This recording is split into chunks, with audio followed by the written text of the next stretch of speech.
Hey, what's up y'all? Gannon here. Welcome back to another one of my Star Trek reviews. In last week's episode, we went to trial. Commander Unachin Riley's status as a mutant was being brought into question in a very scandalous court case. This comes into play way later, like over 100 years later in the Deep Space Nine episode Dr. Bashir, I presume. Dr. Bashir is also outed as a mutant. In order to save his Starfleet career and commission, his father has to go serve 2 years in a penal colony so that he can still be a doctor aboard Deep Space Nine in a very crucial period where he's very much needed. Just setting important precedents for Starfleet's relationship with genetically modified people and how they're going to treat it on a case-by-case basis. Today's episode is one that I've been waiting for forever. Long teased going back in time episode with Kirk and Laan Noonian Singh. This was the episode that kind of revealed to us that Paul Wesley was going to be playing Captain Kirk because they were out shooting this episode in Toronto ages ago. That's how it was leaked and spoiled, and ever since then I've been a little bit critical about how they've let that fact get spoiled to the public. I've also been a little bit critical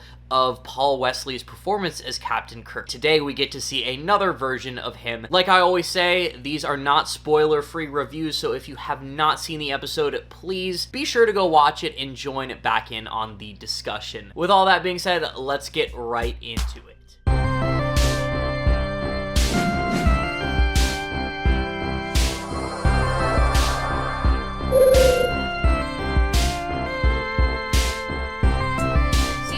Episode 3, tomorrow and tomorrow and tomorrow. I don't think I'm even going to attempt to put that in the video title or even the thumbnail. That episode title is just way too long. What an amazing episode of Star Trek. Just saying that my satisfaction is already through the roof. You can sense very early on in the episode, they are doing this harmless timeline and time travel technique with Star Trek now. If they're going to do something as bold as to have a whole entire episode with Captain Kirk and have Paul Wesley play Captain Kirk, at least for now, they're not ready to actually have him play a lot of prime timeline Kirk. They're going to have him play the alternate timeline version of Captain Kirk, where he is the United Earth Federation captain and Starfleet doesn't exist and the Vulcans are at war with the Romulans and are getting totally beat up and the humans are pretty much next. The most important thing, I think, my opinion on whether I liked Paul Wesley's performance, even though he was playing this safe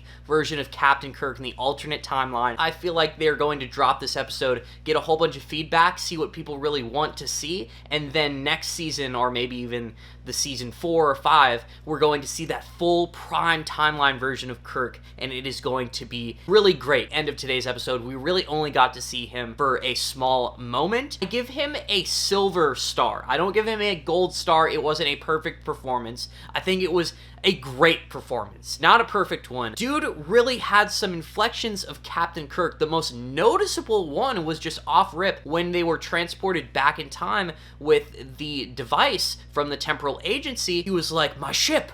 My God, what have you done?" Very dramatic pauses in between him saying it and then also the mention of his ship. Even this alternate reality version of Kirk has that obsession with his ship and keeping it safe. Captain Kirk was the cream of the crop. He was the best Starfleet captain for his era, but you cannot sit here and lie to me and tell me that he wasn't a complete obsessive militant freak. That dude was really obsessive about his ship. He was literally being taken over by alien spores from a plant that managed to take over an entire colony as an entire ship. With willpower, obsession, and just anger managed to break the spores inside of his body. Captain Kirk is a freak. Really liked his performance. Them going around Toronto, stealing clothes, eating food. They got hot dogs from a hot dog vendor. Small criticism, they made no effort in today's episode to really talk about any real world issues. Every episode of Trek where they go back in time and New Trek, they spend a third or half the episode just talking about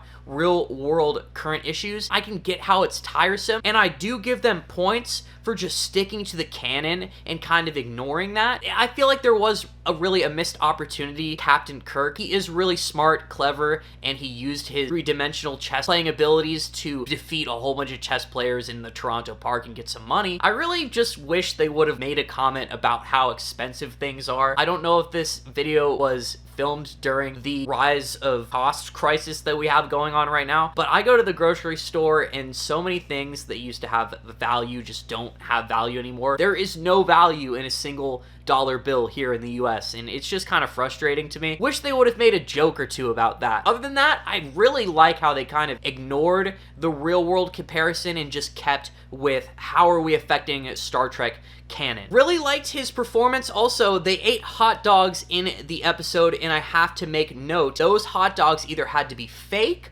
or they had to be vegan hot dogs, because there's no way Paul Wesley bit into a real hot dog. The new Captain Kirk is vegan. I'm hella vegan. I've been vegan for years now, and that's my favorite feature about the new Captain Kirk, is that hopefully his performance will be great. People will like Paul Wesley, and he will inspire people to go vegan. Timeline changing situation, and they go on a fun adventure, literally whipping around the Hellcat. Captain Kirk was driving a Hellcat right in the episode. You know, going through all these stressful situations and then bonding, they're gonna end up smooching a little bit. Spoiler, of course, if you haven't seen the episode incoming, is that Captain Kirk dies at the end of the episode. The alternate version of him, he doesn't get to slowly fade away into non-existence with the timeline repairing itself. No, he actually has to die, and that's a little bit more gruesome. So a lot happens to Laan while she's going back in time, while she's on this mission for the temporal agency. When she comes back to the present, she literally has nobody to talk to. Two of my favorite scenes from the episode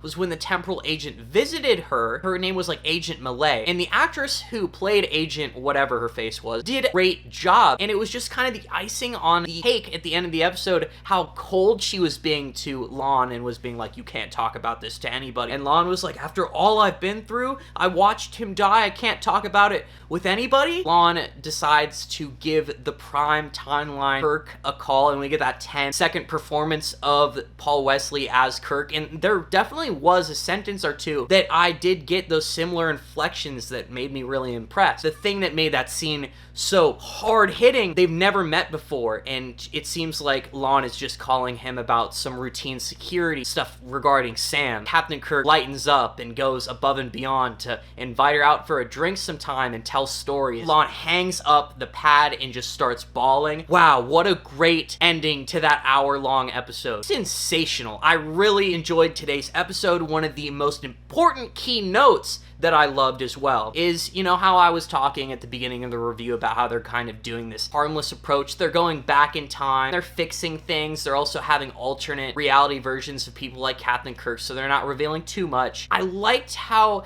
the Romulan agent, she revealed, hey, we're going around and we're blowing up bridges, trying to do these little experiments. There's temporal cold wars fought over the health of the timeline, and there's so many people who try to stop the United Federation of Planets from forming, but it's almost like time itself, aka, you know, like the writers of Star Trek and the Star Trek canon, are trying to fight against those people trying to mess up the timeline. And every time things change in Star Trek, aka canon mistakes, phase pistols showing up in Enterprise, or site-to-site transporters showing up in Discovery, and the look of the Klingons, you just wait a while, stuff like that slowly gets fixed. We have this temporal Cold War in Enterprise now, and okay, Discovery towards the end of season 2 and so on started fixing the Klingons, and now we have Discovery's timeline turning into Strange New Worlds, which has totally repaired the Klingons. I just really like how they put that in, about how time itself is really always trying to repair the timeline and keep it prime as we know it. That was a really cool scene. What did you guys think about Laan meeting Khan? I saw people on forums when they saw this episode was coming out this week saying, don't do it. Don't have her meet Khan. We don't need it. You know, you guys might have a point. Then the episode came out and she met Khan, and I saw how cool and how harmless, how non-corny, like it was just in really good taste. I love Laan meeting Khan.